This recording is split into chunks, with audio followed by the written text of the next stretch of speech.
like to welcome you to the UN Evaluation Group, Professionalization Working Group, EPE presentation. The title of the presentation is Evaluation, a Profession? Yes. Options for a UNEG professional recognition scheme. So under strategic objective 2 of the UNEG strategy for 2024, the Professionalization Working Group foments the UNEG's vision to advance the professionalization of evaluation within the UN system. It also aims to strengthen the strategic, technical, and managerial skills of UN evaluators by facilitating the exchange of knowledge and experience. So I know that you've all, well, probably most of you have participated in working groups where most of the work is done by a few people. The Professionalization Working Group is a bit different. In our working group, everybody is involved, and we actually do quite a bit of work. Everyone does their fair share of the work. And so I want to give a shout out to the members of the Professionalization Working Group.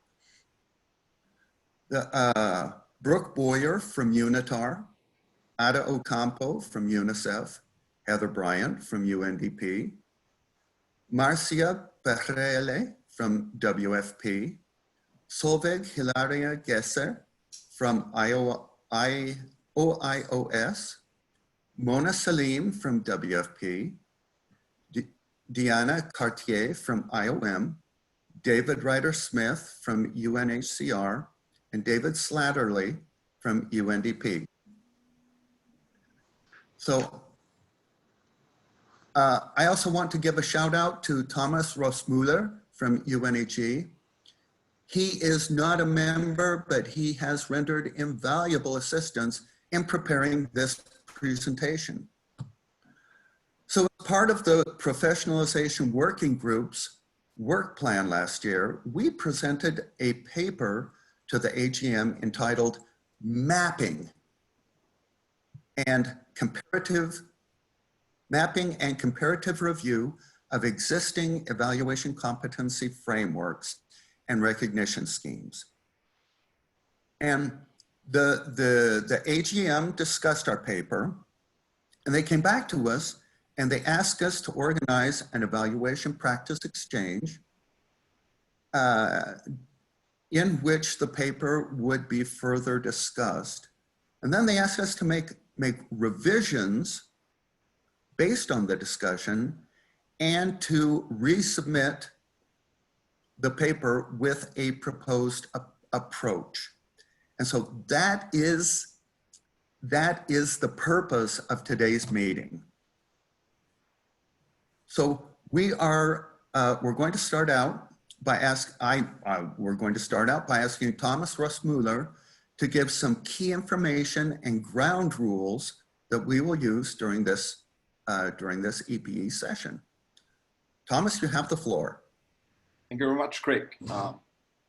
Hello, colleagues and participants. Thank you for joining. Just brief information on this session. First thing is, if you could please rename yourselves to organization and name. So as it is displayed here, like I did, UNICEF Thomas Rossmuller, so we can identify you. Also useful for the later Q&A session. Then you will be muted throughout the presentations, so you cannot speak, but if you have some burning questions, please just post them to the chat. At the end, we have a discussion where we will allow you to speak and unmute yourself, so please wait until then. And we will record the whole session and also share the presentation with you, so you will get an email with all the resources of today's session in some days. Yeah, I think that's all. Thank you. Back to you, Craig. Thank you, Thomas. Next, we will have a welcome from the coordinator of the Evaluation Practice Exchange, Claudia Ibarguen. Thank you, Claudia? Craig. Thanks, Craig. So good morning, good afternoon, colleagues. My name is Claudia Ibarguen. I'm from UNESCO. So on behalf of the Evaluation Practice Exchange Working Group, I want to welcome you to this second installment of the 2020 EPE virtual program. As you all know, this year the annual UNEG and the EPE was planned to be hosted by UNESCO in Paris, but we could not do so. So the EPE, we think, is a very, very important part of our professional development as evaluators in the UN system. So we decided to pass it, as many other things have, to a virtual modality. And this is what we're doing now. We have now, this is the second one. We still have 11 more to go up until the end of the year, up until December. So there will be, you know, a lot. You can go in and see the schedule for these sessions and see what interests you, and hopefully you will be able to join us in as many as possible. And although it's not the same as having a face-to-face, we all like face-to-face EPEs that we can discuss with our colleagues after in coffee or during. The one thing that I think has allowed that is better in this virtual modality is the numbers of people that have been able to join. For the first one, it was more than 50 people. Now we have already online 61. So this is, of course, something that we would not be able to do on a face-to-face. So let's take advantage of this, of being able to be here in large numbers. So again, there's still a number more sessions planned. I invite you to look at the schedule that has been sent to all of you. If you are a UNEG member, and you can see it there now, you will have received this. It's also on the UNEG site. You can go in directly and there will be more information. And just the final word, I want to thank Chandi Kadir Gamad. You will have, you know, if you've been in contact with her, you're part of a working group that will be presenting. She has been really crucial to this virtual EPE. If you have any questions, you can contact me, but probably Chandi will have more information. So I think that's all on my side, and I will pass it on now to Craig. Back to you, Craig. Thank you, Claudia. So today we are going to have three presenters. Brooke Boyer is going to be talking about professionalization from a UNEG perspective. Ada Ocampo is going to be talking about evaluation competency frameworks. And Heather Bryant is going to be talking about recognition schemes related to those frameworks. So I think we're going to see, slides that have the bios of our presenters, right? Yes. Okay, so here's Brooke. Brooke Boyer is he's the director of evaluation at UNITAR. So if anybody knows about evaluation and training programs, it's Brooke. Okay, can we have the next slide, please? Okay, Ada Ocampo is probably someone who needs no introduction because she is so active with with networking all of the various and sundry evaluation organizations and UNEG agencies that she is extremely well known. Here's Ada's background. Here's her bio. And last of all, Heather Bryant. Can we have the next slide, please? Heather is from UNDP, Senior Evaluation Officer. Heather has done an incredible amount of work on this paper, particularly with the third chapter, which was which involved an awful lot of analysis. And so we owe Heather a great debt of gratitude. Okay, so having introduced our presenters, Brooke, I now yield the floor to you. Thank you, Craig. Good morning, good afternoon, good evening, everyone. Maybe we can go, Thomas, to the next one. There we go. So let me begin with providing a brief overview of professionalization in the UNEG perspective. Professionalization is generally understood as the process through which a practice or trade is developed into a profession that is recognized by group norms of conduct, competencies, and qualifications. UNEG has been working on professionalization for more than a decade. Initial work in 2008 entailed devising a set of competencies for evaluation departments and evaluators. Several years later, in 2015, UNEG commissioned a study that mapped the extent to which its members used competency frameworks and job descriptions for recruiting evaluation staff. This work led to the release of the revised, let me add also, and developed a framework for conceptualizing professionalization. This work was done by Davies and Bloomer, the so-called Davies and Bloomer report.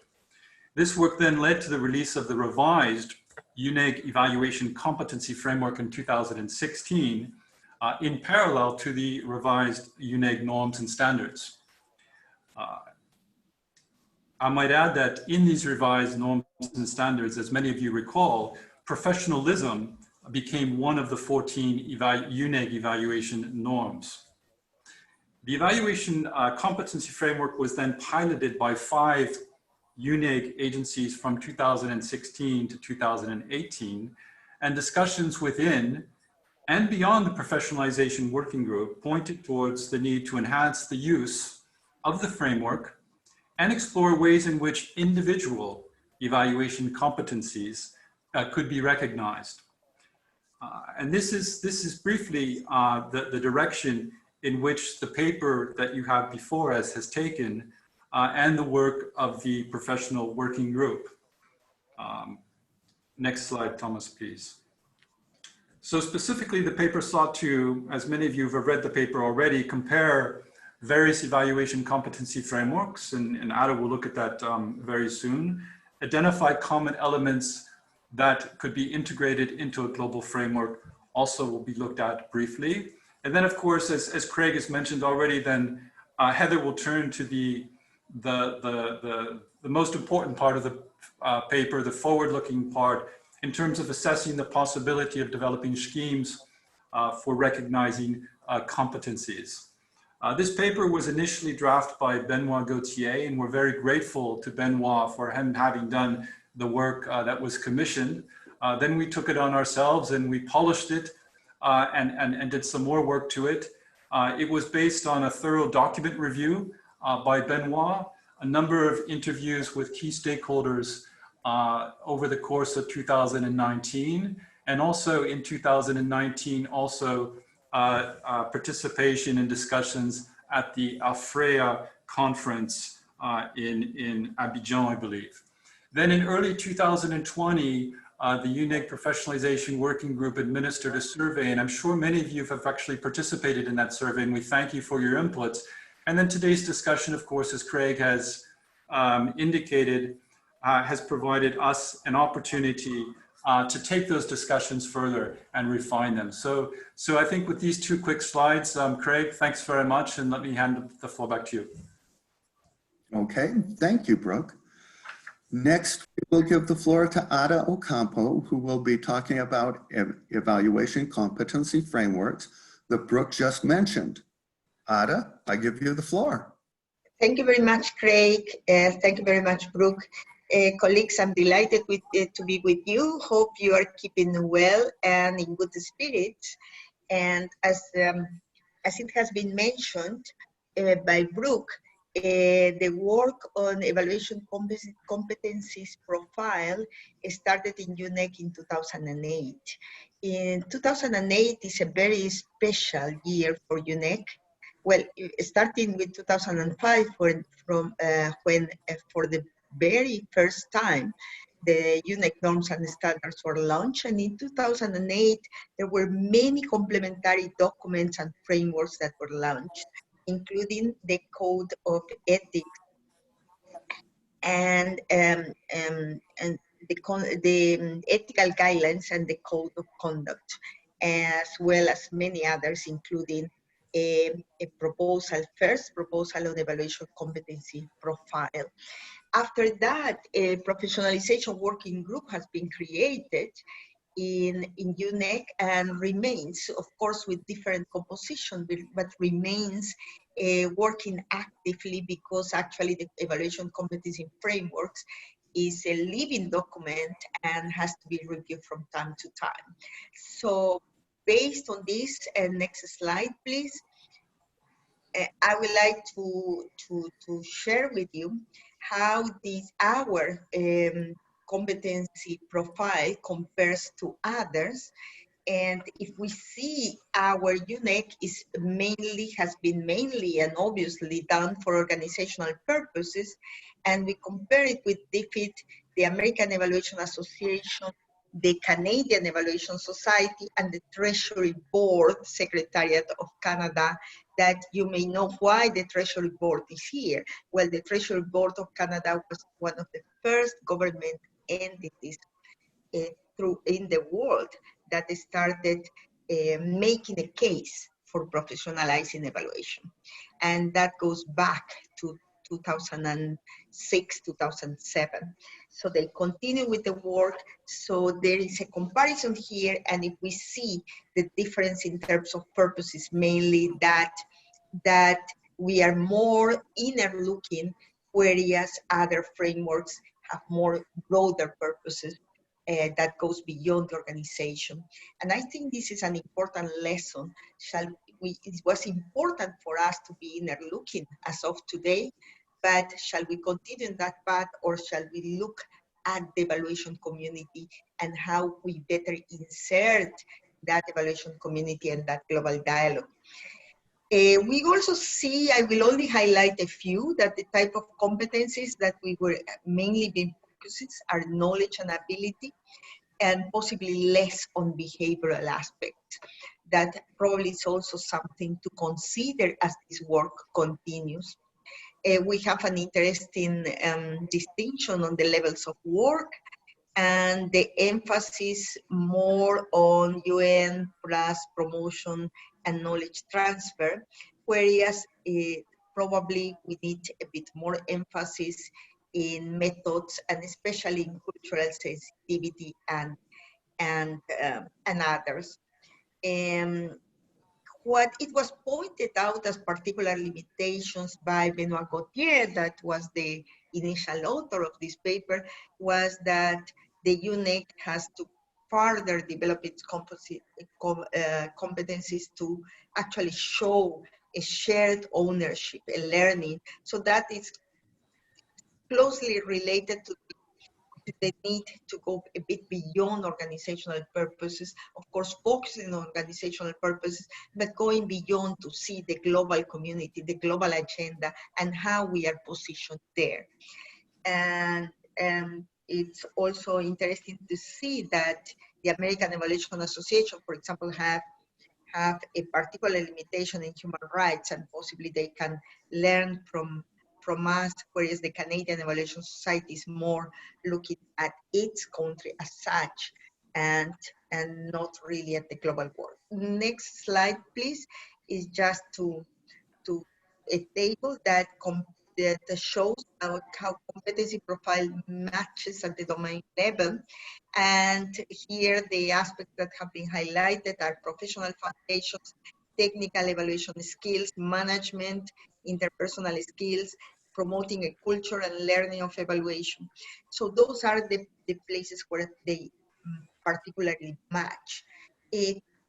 To me, apart from this, there is one important area that probably is missing throughout the frameworks. If you guess which that area could be, please write a word in the chat, only a word if you wish.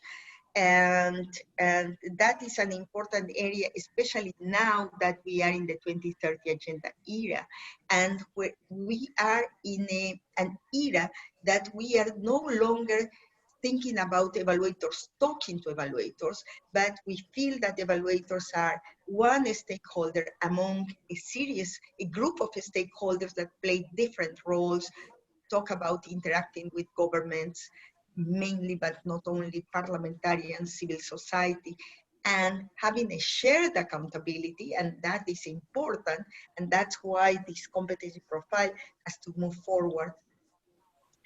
And nobody has put anything, but I think it has to be communication skills. Thank you very much, Claudia. Yes, communication skills are important, and possibly communication skills group into a more broader type of competency that has to be with influencing. So how communication can lead to influence, how can we actually influence, how can a professional evaluator can actually negotiate position evaluation in the global setting, in the national setting. So it more has to do with influencing national agendas, influencing regional agendas, and of course, influencing global agendas. That's all from me now. Thank you very much, Craig. Over to you. Okay, thank you, Ada. Next, we will hear from Heather Bryant, who will be discussing actually perhaps the most important part of this paper, which are the professionalization working schemes. And we're hoping we will later have a discussion of this topic and we will, based on the discussion, we will actually be making some recommendations to the UNEG leadership on the way forward. So Heather, I yield the floor to you. Thank you very much, Craig. I think Craig has given me much too much credit. This section of the paper was really a group effort. We all worked on it together, but somehow I was elected or volunteered to present this section of the work at this meeting, which I'm very happy to do. So I'd like to thank Craig and Brooke and Ada for setting the scene for this part of the presentation. Just a reminder that the second strategic objective of the UNEG strategy is to enhance professionalization and capacity. Thomas, next slide, please. And one of the key performance indicators for this objective is that by 2021, a voluntary recognition program for evaluators is piloted and an information hub on professionalization is established. That's another topic, in accordance with the evaluation competency framework. And as Craig mentioned, the executive group of UNEG has tasked our working group with exploring and presenting options for a recognition program or scheme. And this is really the focus of this part of the presentation. But before listening to me, I'd love to hear a little bit from you. Thomas, next slide. Could you put one or two words in the chat as to why you think we should have a UNEG professional recognition scheme? We'll turn this into a word cloud later. We wanted to keep the technology simple, but if you could just what comes to your mind? Why is it important for us to have a professional recognition scheme? Recruitment, improved quality. Okay, we have 2 out of 60. Credibility, benchmarking, good.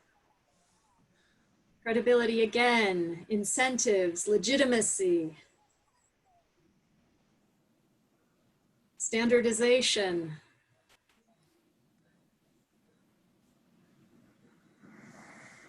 To increase value.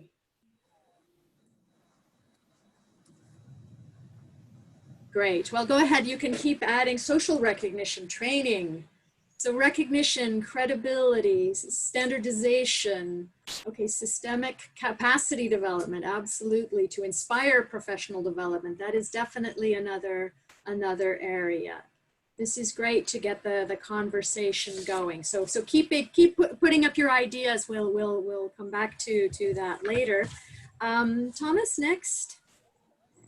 So when we discuss professional recognition schemes, we tend to think immediately of degrees or licensing or certification. However, in the discourse on professionalization, there are a range of recognition mechanisms that are referred to. And to structure the work, our paper presents a typology, which ranges from training attendance, the least rigorous form of recognition, all the way to academic degrees and licensing, which are generally the most rigorous. Now, these types are not necessarily distinct, as one piece can be an element of another, but this is just to simplify the discussion. So we'll go through this, starting with the simplest types: training attendance or training completion, which includes some sort of assessment or learning against a set of standards, are really straightforward, and I don't think we need to elaborate any further. Next.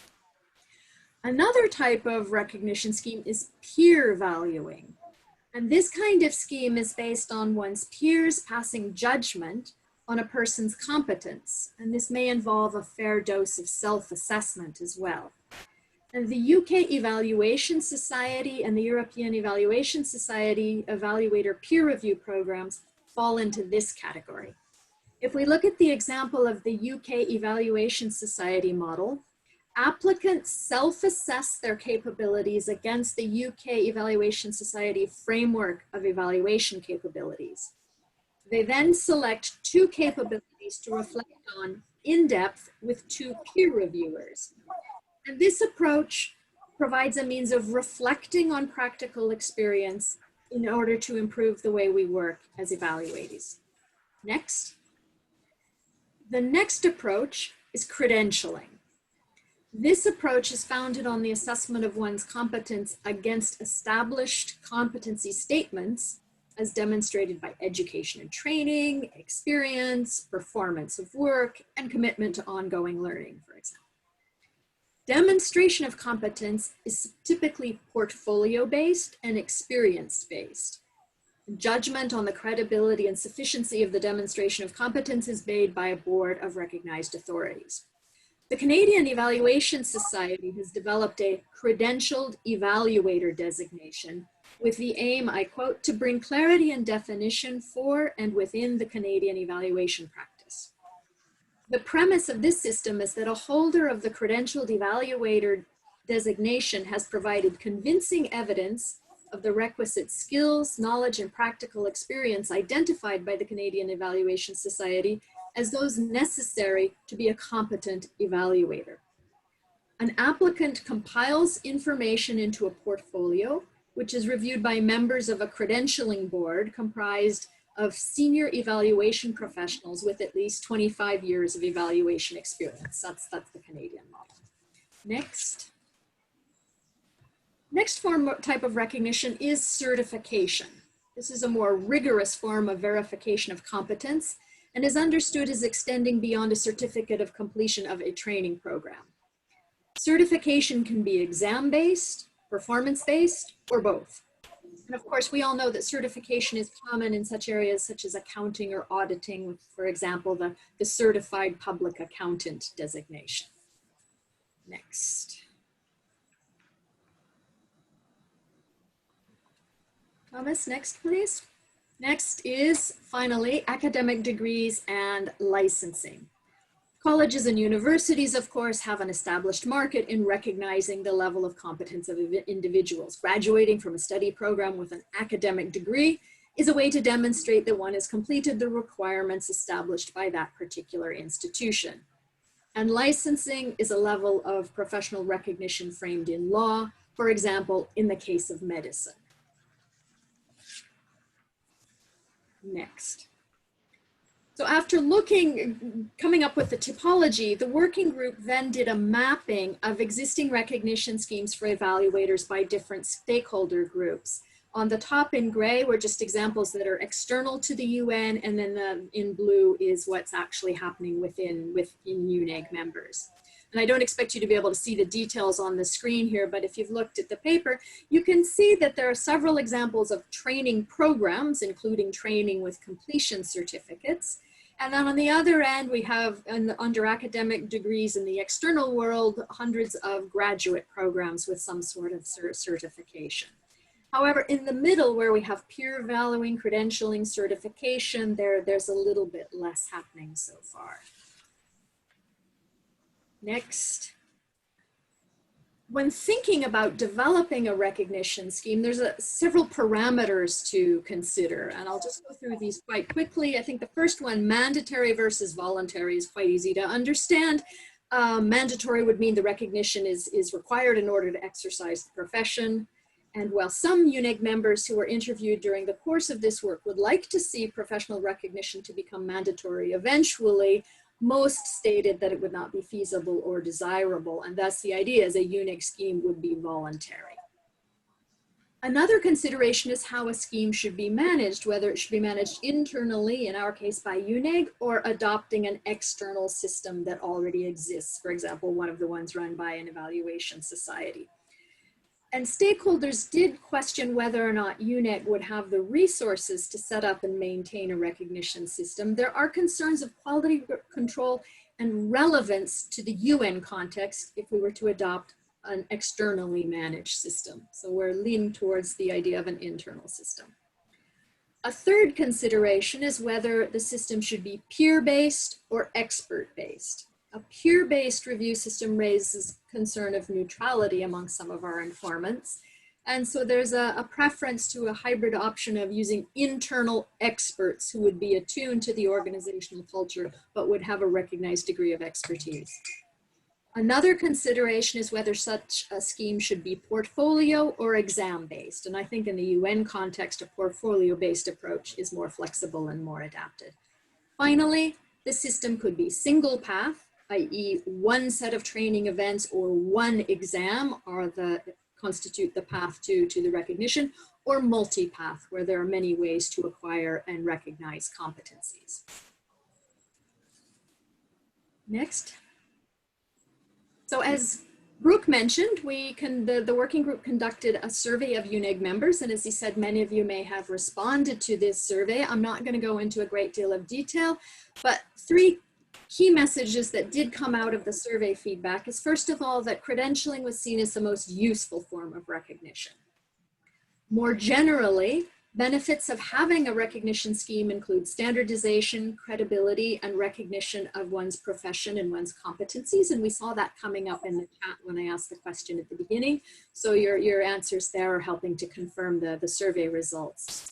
And there are a number of concerns that were expressed through the survey with developing such a system, which include potential bias, a lack of reliability, potential lack of consensus between agencies, or the process of developing and administrating a program may be too resource intensive compared to the benefits. So having taken all of this together, having looked at the typology, looking at what other institutions have been doing and the survey feedback, the working group came up with 5 different options to propose to UNEG. Thomas, next. The first one would be to adhere to existing recognition mechanisms. In other words, to not establish a UNEG mechanism. The advantages is that mechanisms already exist, and this would require little UNEG investment in terms of human and financial resources. However, the disadvantage of this option is that it's not tailored to the UN context. Such programs may not be equally accessible to all UN staff, and it wouldn't contribute to a common UN understanding of evaluation and the profession of evaluation. So the second option is to develop a UNEG voluntary evaluator peer review system along the lines of the UK Evaluation Society model. The advantages here include the fact that UNEG already has experience with peer review mechanisms in the peer reviews of the evaluation functions. And so this idea of voluntary peer review would mirror this, but at the individual level. This would also be easy to adapt to the 3 levels of evaluators mentioned in the evaluation competency framework, and it could be a stepping stone to a more rigorous credentialing system. The disadvantages is that the peer review model is limited to a self-assessment and peer review with a focus more on developing capacities than on formal recognition of competencies. And it could be demanding to manage with time commitments required on the part of the mentors and peer reviewers. Moving to the third option, this would be to develop a UNEG-wide certification program based on existing UNEG member certification initiatives. UNEG could build on these initiatives, for example, to develop a foundational UN evaluation manager training course and certification. The advantages would be that the system could build on the existing courses and programs, and there would be multiple ways of doing this. The disadvantages is, again, this would require considerable coordination, and that if we wanted to develop a new foundational course, a UN-wide course, this could be quite costly. Fourth option would be a volunteer UNEG credentialing program along the lines of the Canadian Evaluation Society's credentialed evaluator model. We see in the survey that there is interest in such a credentialing program, and it has the advantage that such a system can be designed so that evaluators can publicly display this professional label or include it in their CV, for example. But again, the disadvantages would include the heavy administrative and management burden of developing and then running such a credentialing system. Finally, the fifth option is micro-credentialing. Micro-credentialing with a system of badges is gaining recognition in education and training sectors. And badges are like tokens of achievement, affiliation, or authorization, and can be related to a specific skill or experience in the evaluation competency framework. So a badge is connected to some form of verified credentials or recognition by the issuer, for example, completing a training program or a specific task or work assignment. So the idea is that UNEG could develop a system of badges recognizing these various forms of achievement, such as completing a training, participation in an evaluation, leading an evaluation, that would be matched against each of the competencies in the framework. The advantages are that, again, this makes use of existing opportunities, and it allows people to accumulate the recognition incrementally, because with each training or work experience, you could look at gaining a badge. Difficulties including taking experience into account, because most of us already have accumulated quite a bit of professional experience. Also, it could be time consuming to match the recognition opportunities to the competencies in the framework, and also determining equivalence of recognition of different events would also be a challenge. So those were the 5 options that we presented in the paper. And so that brings me to the end of this part of the presentation. Before handing back to Craig to facilitate the discussion, we would like to run a quick poll at this point. Based on what you've heard so far and read, if you read the paper, which of these 5 options is the most appealing to you? Thomas, can you show us the... So again, these are using existing mechanisms, so not coming up with a specific UNEG mechanism, coming up with a voluntary peer review along the UKES model, developing a certification based on existing courses, of volunteer credentialing, or finally the micro-credentialing system.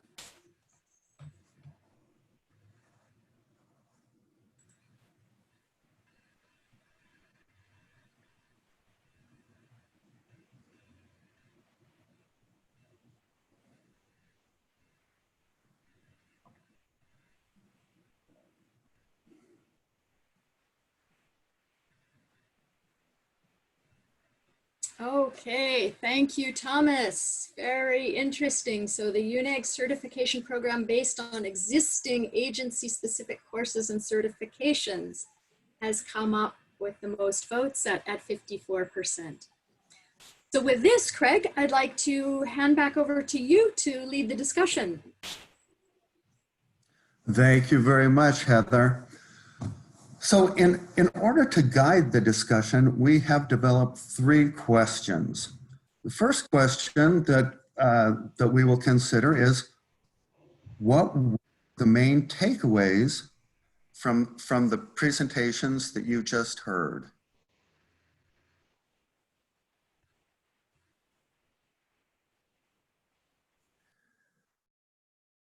So Thomas, I'm not quite sure how we will facilitate this.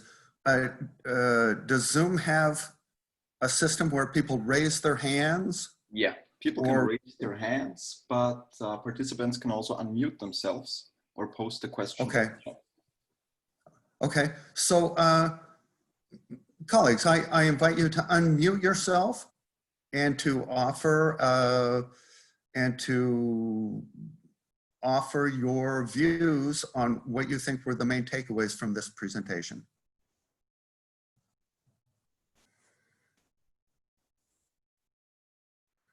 Please, please, don't everybody speak at once, or we're going to have Hey, Thomas make people. Can I start? Yes, please do. Okay. So, I mean, Identify yourself, your name and your organization. yes, this is Claudia from UNESCO. I have to Claudia. admit, I have not read the paper, but this was a very interesting presentation on the topic. I think for me, the main takeaways from someone that has not been that involved in this discussion, has not been part of the working group, and has not read the paper, is that definitely we have agreed in UNEG that this is something that we want, that we have to move forward and we have to make decisions on what is the best. That's something that will add value to us as evaluators in this UN system. So that's something that has been agreed. We want this. And now we have to decide as a group what is feasible. And I think it was great you have those five possibilities. They all have disadvantages. There's not one that is, clearly we should go that way. I can see that one of the main disadvantages of any of the options that is eventually taken is the issue of capacity. I mean, UNEG is a very, very small secretariat.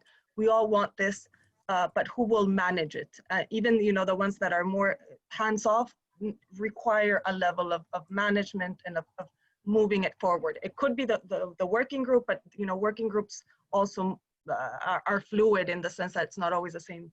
So I don't have any, in terms of takeaways is that we need this, we want this, there's an agreement that it's something that we want as evaluators in this system, and that any of the options has disadvantages, but there might be some that have less and that are more feasible, given, our constraints as a voluntary group.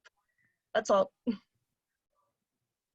Okay, thank you, Claudia. So if I understood correctly, you think that we have established a need for something like this.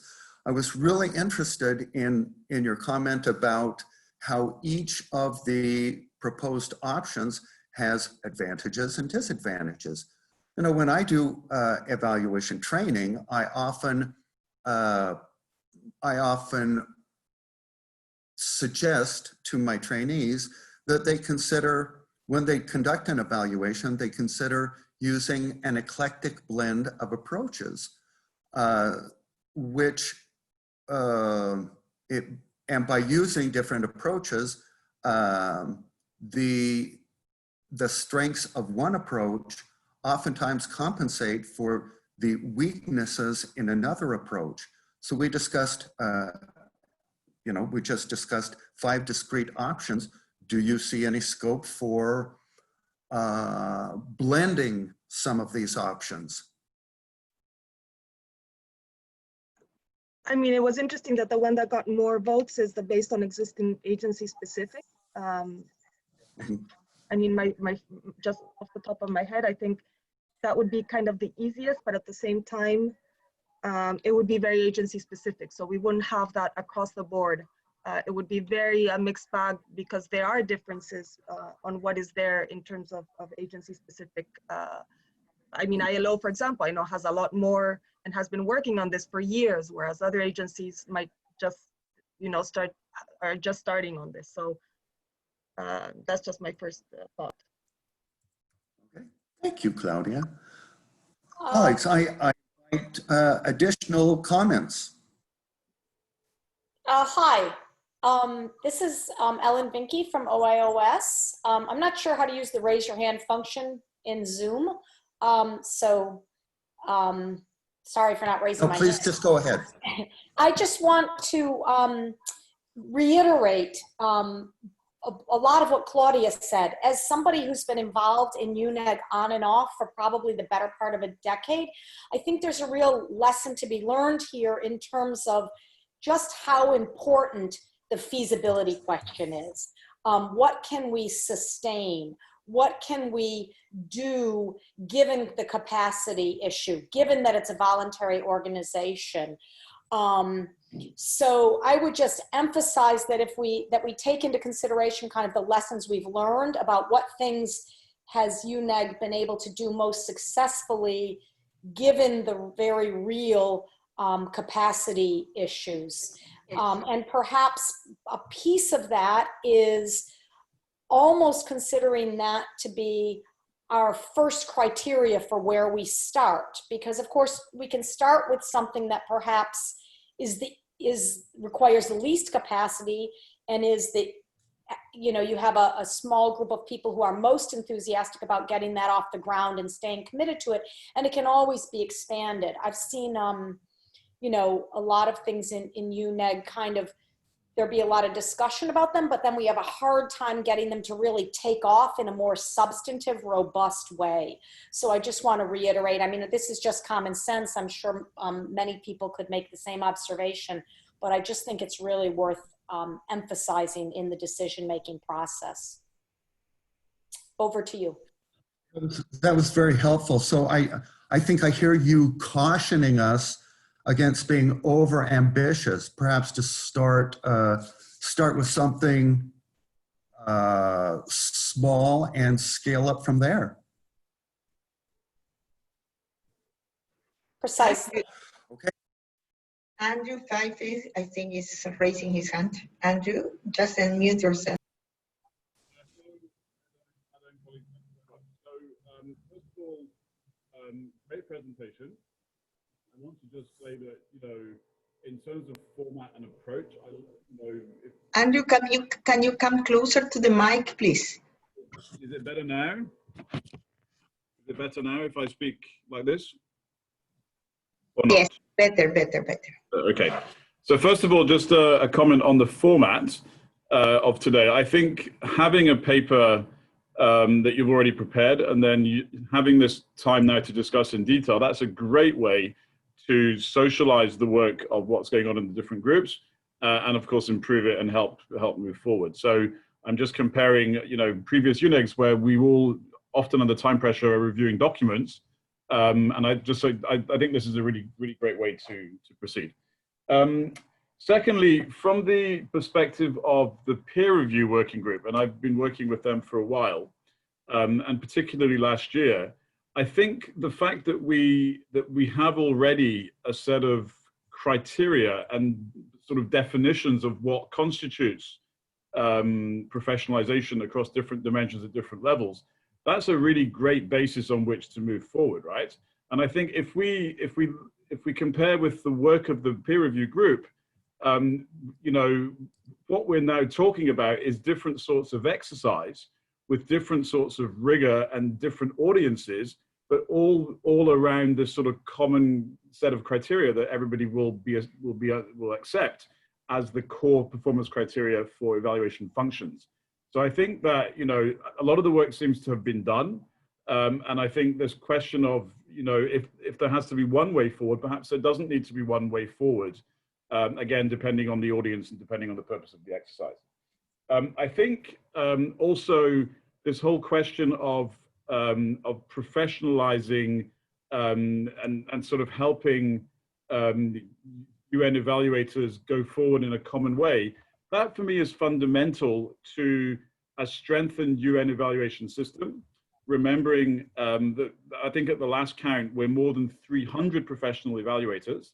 And remembering also all the objectives now of system-wide evaluation across the UN system as part of UN reform. So I think this is really good initiative to try and bolster that and to help in our identity, not only as individual evaluators in our specific agencies, in our specific areas of expertise, etc., but as UN evaluators and within a kind of, you know, Sustainable Development Goal perspective, leaving no one behind. I think there's a lot that we can go there. And then my final question is, of course, all the work done so far seems to me, I think, to be around the competency of UN evaluators, these 300 plus, etc. I'm wondering whether you've thought about how this could be applied to our consultants and the people that we work with. And I think there's great opportunities there to support national capacity development and evaluation, again, under sort of SDG objectives. But then also to do that in a very universal way. I mean, you know, the amount of time that we put in as an individual or as an independent evaluation unit in trying to get our consultants up to scratch on what it means to evaluate the UN, I think there's a lot of potential there, although of course that would be a lot of work. So I'd be curious to get colleagues' feedback on that. But thanks again. Thank you, Andrew. You had some interesting perspectives. Andrew, I would like to point you to the ILO evaluation website. We have recently developed a consultant orientation program. So it's not a training program per se. It's kind of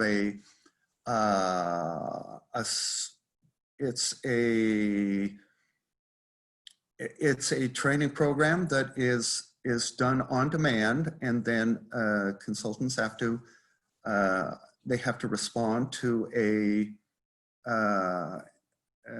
test, and at successful completion, we put them on a special list of consultants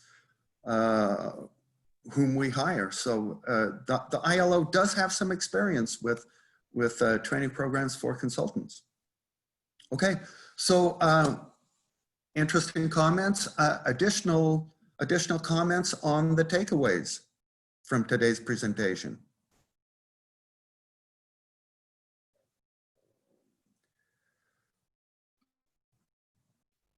Hi, this is Hanifa. Can you hear me? Yes, we can. Great. This is Hanifa from OIOS, calling from Uganda. Hope my connection will not be cut. Thank you for a great presentation and paper. I have two takeaways, which I was not expecting to have the second one. It's actually not a takeaway, but a wonder. But I'm going to share the first one first. The first one is, any conversation or any structural organizational changes that will be made for credentialing or subjecting staff to taking tests will require eventually involving HR departments or any department that is beyond the immediate evaluation units, right? So my takeaway from this presentation was this requires even more and more people and audiences to be involved across the organization. So it might be even more costly down the road, right? So perhaps even they need to be involved and they need to be the audience for this paper too.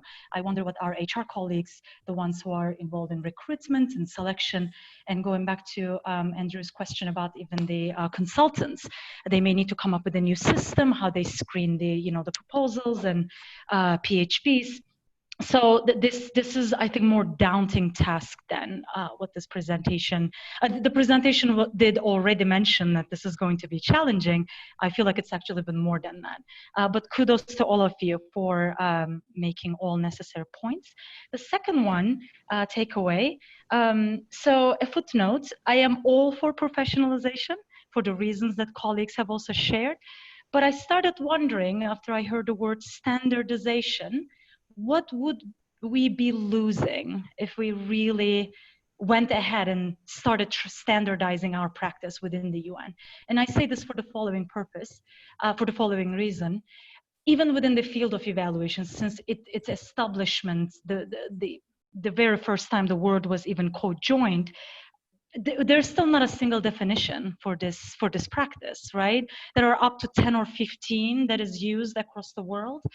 They kind of converge around the same ideas, but and there's the evaluation tree. There are new methodologies coming up, new approaches. So when the field is already going through some existential crisis, rightfully so, because our evaluants are different, more so within the UN system. So I wonder what we would lose if we standardize our practice to an extent that a human rights approach to an evaluation might be losing because we had something very static. I don't mean to say that that's what's being suggested here. I'm just thinking what would be the unintended consequences of standardizing and professionalizing our competencies to an extent that we even subject them to an exam. But again, I am all for it for the reasons that colleagues have also shared, but that's just a cautionary tale, I guess. Thank you for your great work. Over. Thank you. Interesting perspective. Okay, if there are no additional comments on this question, what were your takeaways? I Right? would now like, yes. It looks like Mona has a hand raised. Okay, sorry. To tell the truth, I cannot see the hands. I cannot see the hands.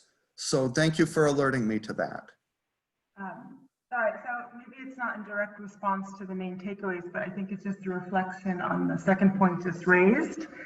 I guess thinking about standardization, maybe we think more about, is there some sort of core that is kind of common across the board, you know, linked to the competency framework, that sort of goes along to sort of the preferred option of having a wide, you know, and then building on that and merging with another option of having sort of a micro credential, right? So that's sort of more specific needs, requirements, etc., and also to sort of different levels, you know, of experience and, you know, senior level, intermediate level, level. Thank you. Okay, thank you, Mona. Okay, so I cannot see hands raised. Are there any additional hands raised? Nope. No. Okay, if not, then I would like us to consider the next question. What revisions should be made to this paper before we resubmit it to the UNEG leadership?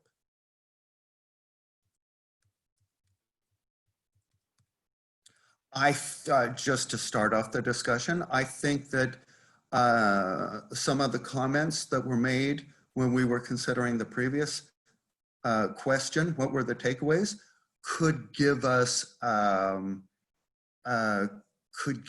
some hints as to what revisions might be required.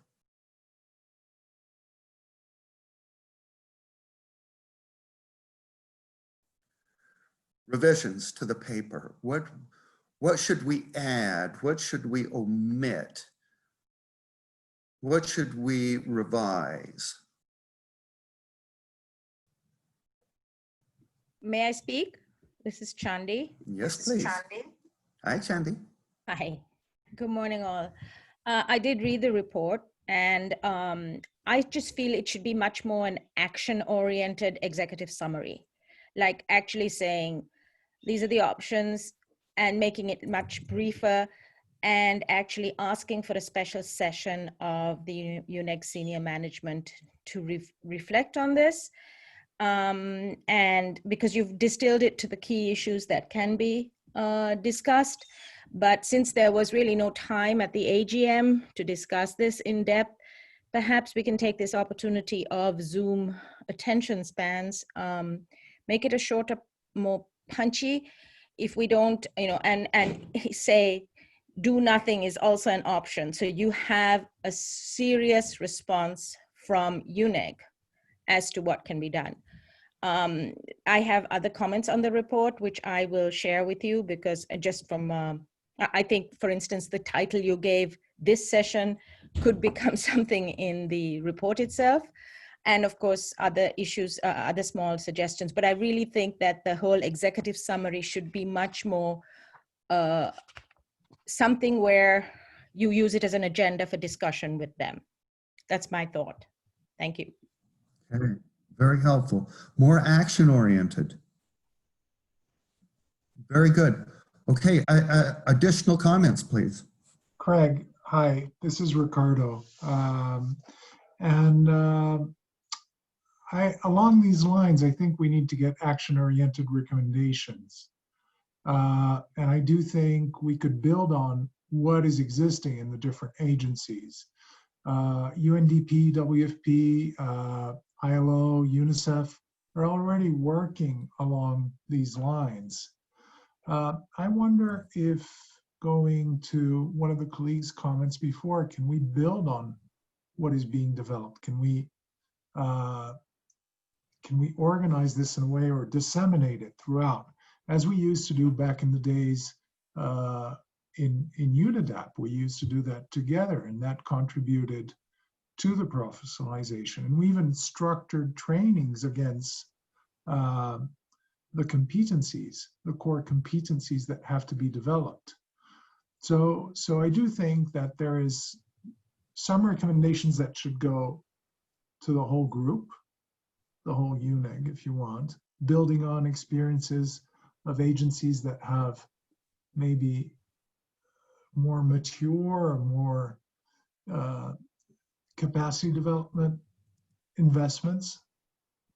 And these could be brought together and shared with the larger group. I think that would represent, a recommendation that would be also efficient and addressable quite easily, because if you just share the knowledge and you don't have to reinvent the wheel, otherwise it stays a little bit like in the abstract UN language, we encourage, maybe, all that, sorry, I have to be a little bit sarcastic, but I see a lot of people that I know since a few years. But it brings smiles, so that's a positive sign. You know something, Ricardo, when you said share experience so we don't have to reinvent the wheel, man, that phrase also popped into my head. Let's not reinvent the wheel. And I really like the idea of building on what we already do, and in many instances, what we are doing well. Okay, other comments, please. I have a comment, if I may. Yes, sir. I do think that any option that the people would like to think is the best will be building upon the experiences we already have. Probably in a more direct or less direct way, but all of us are meant to be building on the experience that has been already accumulated. So I think that this issue of reinventing the wheel is not valid for none of the options. And I think the importance of this discussion is probably to be very much focused on the need to move towards a recognition scheme for professionalization. It's not about moving towards doing training jointly or separately. It's about moving towards a recognition scheme for professionalization. That it's different. And we are here to discuss that. And I think that there will always be challenges, but there are also opportunity costs here. And there are some trade-offs. So the challenges have been posed. There will have to be an investment, but then the question is the investment worth? Is the investment worth undertaking? Or what are going to be the costs if UNEG doesn't move towards professionalization? So I think that in the positive side, looking at what are the costs, what are we going to miss? Are we going to lose the momentum? Is UNEG going to be lagging behind if it doesn't contribute directly to professionalize evaluation? So to me, those are the type of questions we should be asking ourselves. And in that positive note, probably the discussion can turn in a different direction. Still analyzing options, still analyzing pros and cons with a clear message that what are we going to lose if we don't move, if UNEG doesn't move in this direction. Lastly, I would like to make a comment about the standardization. I think that has not been the proposal. It was mentioned in the chat, but possibly it's just a very broad level of standardization, if it is, because we are not talking about that. When we talk about frameworks, frameworks are reference against which we have to make the practice operational, but it's not really at the operational level.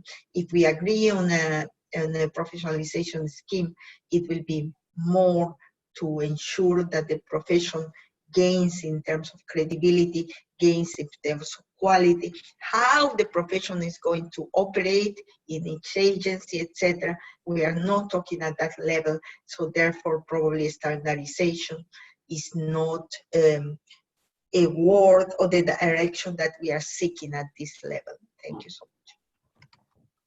Yeah, you know, when our colleague talked about standardization, I thought to myself, well, I don't think we're actually proposing standardization, but what I think we are proposing is to try and bring some coherence to the recognition schemes. So you know, it's not going to work if like the different agencies, programs, and funds are all, you know, all have different ideas about how to professionalize evaluation. And I don't think we want to standardize that, because, you know, every agency, program, and fund is unique and has its own, you know, has specific issues with which they deal. But I think we do want to bring some coherence to the system so that we are not, so our professionalization is not contradictory, you know. So that's my own thinking regarding the standardization coherence issue. Okay, let me see. Okay, so once again, I am not able to see hands raised. Are there any additional comments on what revisions we need to make to this paper before we resubmit it? No. I think I can Okay, translate my comment into a recommendation. Is probably to ensure that we clear messages about what the costs of not, or losses of not moving towards professionalization will imply. So in that way, the cost opportunities can be balanced. Thank you. Got it. I have been alerted that Diana Cartier has her hand raised. So Diana, Thanks. please, you have the floor. Thank you, Craig. Yes, this is Diana Cartier from IOM. I guess what I'm thinking about is in terms of your question about what revisions is looking also at your third question and ultimately wondering what would they see if we send the same paper exactly as it is? What would be their questions as the UNEG heads? What would be their next question? Okay, well, what do you want to do? Because we offer some options, but then we just leave it at that. And I think someone spoke about the fact of being a bit more practical. And I think in line with what Ada just said, potentially we do need to do a little bit more work of hashing out the various options that we've already suggested, the 5 options, and being able to say, how would we actually go forward? What would be the potential cost of it? How would we suggest that each of these different options happen? It would take a little bit of work, but at least it could give us a bit more concrete elements that help us to think, well, actually, this may not actually work for us because it would require too many resources or X or Y, but ultimately trying to maintain as much practicality in the various options that we can provide. One element, and I hesitate to say this because I think we spend a lot of time assessing and researching and reassessing, but as we wrote in the paper and in the annex, there's some list of what's already happening with different agencies, but we say specifically that it's not exhaustive, and potentially being able to spend a little bit more time of really understanding what people are doing. We saw that one of the highest, the UNEG certification program based on agency specific received in our short poll the highest number of interest. But really in order for that to happen, we'd really have to understand a little bit more how each of our agencies that do this, on what basis it's created. So that could be something to look at. Should this be one of the various options that goes forward? But I'd say really trying to be more practical and hashing out on each of those options and potentially costs, but also what would we need to go forward in each of those. Thank you. Over. Okay, so explore the feasibility more is what I think I heard you say. Okay, very good. Are there other hands raised? If not, then I propose that we now consider the third question. What proposed approach should be recommended to the UNEG heads? And colleagues, I will alert you that after this discussion, we're going to do the poll again to see if the needle has moved.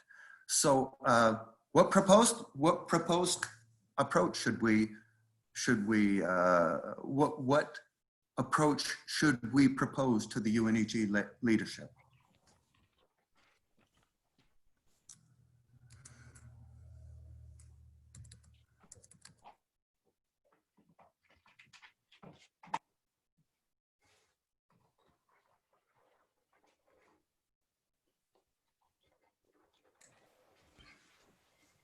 Or if we do not, as I mentioned in my discussion with Claudia, if we do not want to propose a discrete approach, what combination of approaches might we want to consider?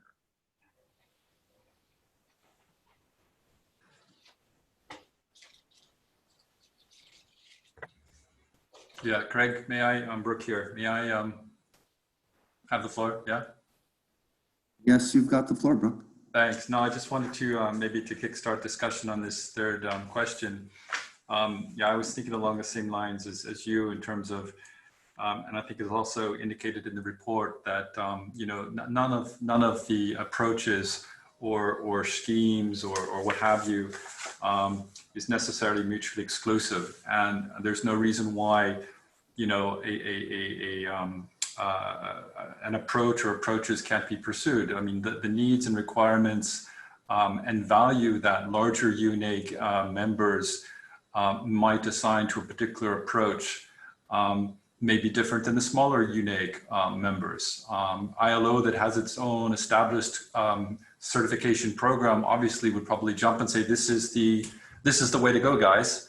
And others that don't have this in place and where this program may not necessarily be the most appropriate way of recognizing competencies may find that it's not the most appropriate way. So I think we need to keep that aspect in mind as we move forward, and you know, not lose sight of the fact that UNEG is a very, very heterogeneous group of organizations. So I just wanted to throw that out. Thanks. Yes, Brooke, I think when we discussed the takeaways, like one of the takeaways that several of our colleagues had was that, you know, we have established that there is a need for professionalization. But as you rightfully point out, that need may be different for different agencies, programs, and funds, depending on their size, depending on their level of professionalization, maturity, and so might not be a common need. Might be some diversity to that need. How would we accommodate the differing needs?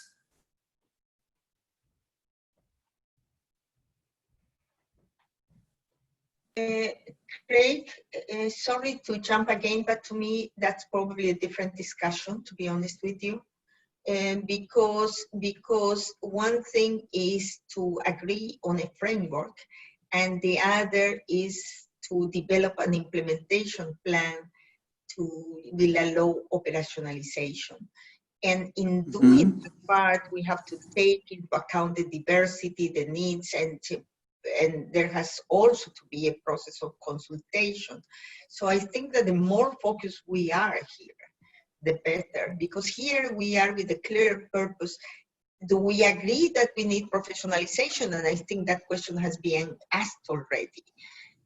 What do we think it's a good professionalization scheme? Then there will be several opportunities if this is endorsed, and we are actually looking for endorsing. We are not looking for discussing on this, what's going to happen after, whether the small agencies, the bigger, that's going to be part of an implementation plan. But we have to be focused and really seek to be influential to the executive group of UNEG to endorse professionalization and to move forward with this activity. So I will make a plea not to go back to details that are not the focus of attention of this discussion today. Thank you so much. Yeah, I guess what I was trying to get at with my comments about differing needs for different agencies, programs, and funds is to suggest that when we do develop a framework, we want to develop a framework that has a big tent, kind of a big tent approach that that is inclusive, that big agencies and small agencies and mature agencies and less mature agencies can buy into. So that was kind of where I was going with that big tent approach. I've got a question. Other comments? I've got a question, Craig. It's Ricardo, if I can jump in on the proposed approach to the recommended heads. Before we were saying, some people were commenting why it didn't work in the past years, right? Or in the previous session. So, hey, say that again? There was a colleague that commented today that it didn't work in past sessions. And I think we need to identify those factors very well first. Yeah. To avoid repeating those, one. And the other thing I heard today, and I think that was Andrew, who said he liked very much the fact that you circulated a paper before, and maybe you could have that brief with very action-focused recommendations, then with a presentation of the options, if that makes sense. Over to you. Okay. So Ricardo, I think what I hear you say is that you kind of like the format that we used for this. Circulated the paper, we had a discussion. Maybe when we get ready to submit back to the UNEG leadership, we circulate a paper, or if not the entire paper, maybe an action-oriented executive summary, and have a meeting somewhat like this one. Exactly. Okay, very good. Okay, other comments regarding the approach that we should propose to the UNEG leadership for endorsement? Craig, Brooke here again. I don't want to steal the floor, but if I could say another comment, make another comment. Or I can wait until others speak if there's others. I don't see anyone's hands raised either, so. No, please go ahead, Brooke. There's time for everybody. No, I was just during some of these comments and questions and observations and what have you, I was just kind of reflecting rather on how much time it's taken our working group, with all of our parallel priorities and whatnot to get this finalized. And, thinking of this old adage that, don't let perfection be the enemy of the good. And it's only a discussion paper. Looking back at earlier discussion papers and discussions that we've had in UNEG about trying to get something finalized. I remember Oscar, I think it was back in Vienna, saying something about, getting a document finalized on governance involving governing bodies with respect to, can't remember the exact title, but I do at the same time believe in this type of approach where we can be as inclusive as possible, because there's also the saying that if you want to go, I can't remember it, if you want to go quick, go alone. If you want to go far, you need to go together, or what have you. So I certainly believe in that at the same time. But at some time, we want to take this, I think, to another level. I think there is consensus that it should go to a higher level in terms of recognition. The question is obviously, what direction do we go in, and what are the resource requirements? What are the costs going in this direction as opposed to going to another direction? So I just kind of want to throw out the dilemma as well, that, at some point it is just a discussion paper. It's not necessarily a policy or what have you that needs to be thought of as perhaps as carefully as other things. Over. Thank you. Very helpful. Okay, colleagues, we are actually coming to the conclusion of this EPE session, and so what I'd like to do is, while you were offering comments on the three discussion questions, I've been taking a few notes, and what I'd like to do is see if I can maybe summarize or do some preliminary qualitative analysis of the comments that I heard. When we talked about takeaways, what I heard us say is that there is a need established. I mean, we have established that there is a need for professionalization, for additional professionalization in the in UNEG. I think that we talked about how there may be different needs for different agencies, programs, and funds, depending on their size and their level of maturity. And so we need to have a big tent approach. So it's inclusive. We want to be as inclusive as possible. Another idea that kind of jumped out at me is, in addition to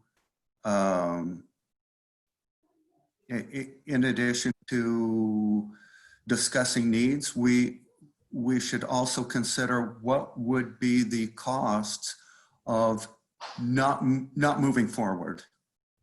So there are risks involved in moving forward. There are risks involved in not doing something. The second question that we considered is revisions, and I think actually maybe the way that we would want to revise this paper is maybe not revising the paper, but actually working on an action-oriented executive summary that discusses, that puts a lot of emphasis on feasibility and what we can do given the current constraints that we face due to the voluntary nature of UNEG in general and the professionalization working group in specific. And last of all, we talked about what approach we should suggest, what propose we should submit to the UNEG leadership for endorsement. And to tell the truth, I don't have a strong sense of the approach. And so, Thomas, I wonder if we might want to conduct that survey that we had done earlier to see if the needle has moved any. What do you think? Sure, I will start the survey now. Okay.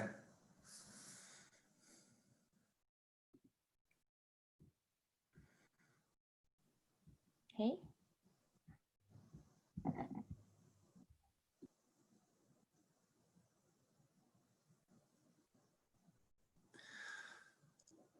So colleagues, I invite you to take the survey again, and we'll see if you have changed your mind because of the discussion that we have had.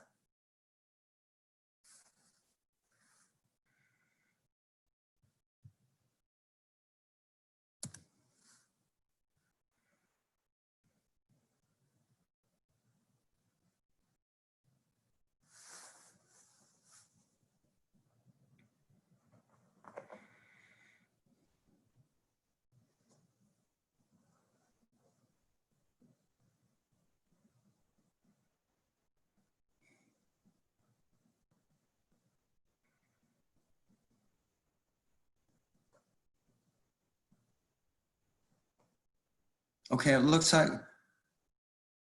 there we go. So Thomas, has there been any change in opinions?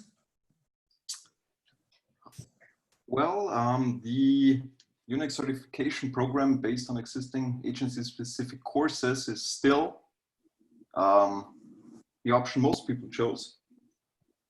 Yeah, it moved from 54 to 56 actually. Okay, so there is now a little bit of stronger support for certification programs. Okay, very good, very helpful. Well, colleagues, we have now come to the conclusion of this EPE session. On behalf of the Professionalization Working Group, I would like to thank you for your participation. I don't know about you, but I found the presentations to be stimulating and the discussion to be engaging.